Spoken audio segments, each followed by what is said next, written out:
Entonces, esta pregunta ya acabo de mirarla y me están preguntando sobre la acción pedagógica. Una estudiante no sabe cómo comenzar a escribir su carta, está el problema. Por esta razón, el docente busca orientarla, busca orientar. Lógicamente, que de acuerdo a lo que dice el Ministerio de Educación, tiene que ver con la retroalimentación. Cuando busca orientar, es decir, que el profesor lo que va a hacer es retroalimentar.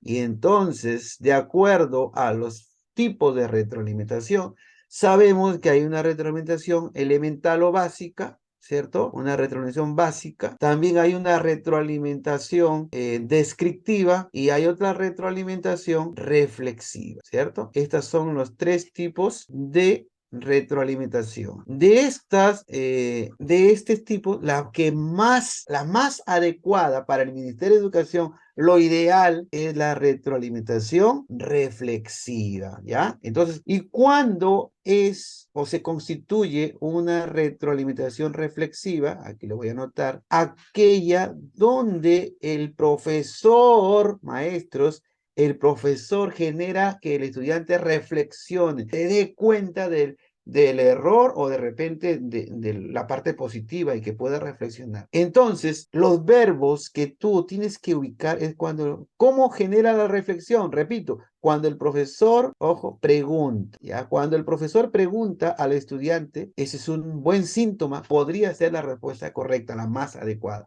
Otra forma, cuando el profesor le pide, le solicita al estudiante que le explique algo, solicita explicación sobre algo, esto también es lo más adecuado, ¿va? Es lo más adecuado. Pero hay que descartar aquellos verbos o alternativas que empiezan con verbos como por ejemplo cuando el docente le dice, cuando le dice, cuando le menciona, cuando el verbo, por ejemplo, cuando le menciona, eh, decirle, mencionarle, por ejemplo, ¿no? Estos son algunos verbos, ¿no? Por ejemplo, que no son los más adecuados, ¿ya? No es lo más adecuado. Muy bien, entonces, miren ustedes, la alternativa A que dice, darles algunas ideas que pueden incluir en su texto. Hace esto, profesores. Luego dice, preguntarle cuál de estas cree que puede fundamentar mejor.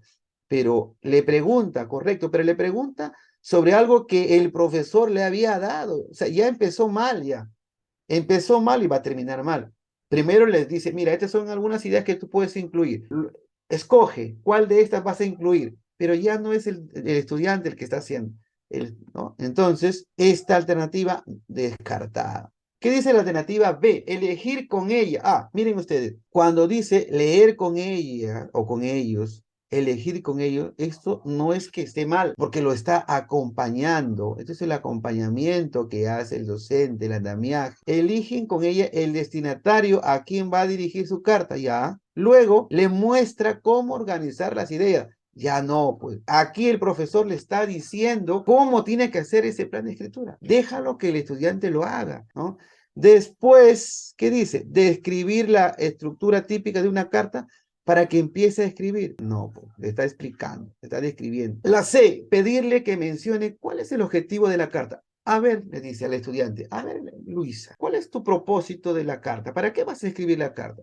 Ah, profesor, voy a escribir para pedir a la municipalidad que por favor eviten hacer ruidos porque no nos permiten escuchar las clases. Eso, pedirle que mencione cuál es, ¿esto es positivo o negativo? Digo, el profesor cuando le pide sobre algo, que le explique algo, eso es positivo. Luego, ideas que cree que le ayudarán a conseguirlo. Entonces le pregunta, a ver, ¿y estas ideas, cuál crees que ayudan a conseguir este propósito? Después, jerarquizar con ella. Ah, miren, junto, no es que esté mal, lo hace, pero lo ayuda al estudiante a que él pueda hacer. Entonces, esta alternativa tiene las tres partes correctas, lo más adecuado, ¿no? Por lo tanto, alternativa correcta. Fíjense por los verbos, pedirle, preguntarle, jerarquizar con ella, esos son términos que ayudan a encontrar lo más adecuado. Perfecto.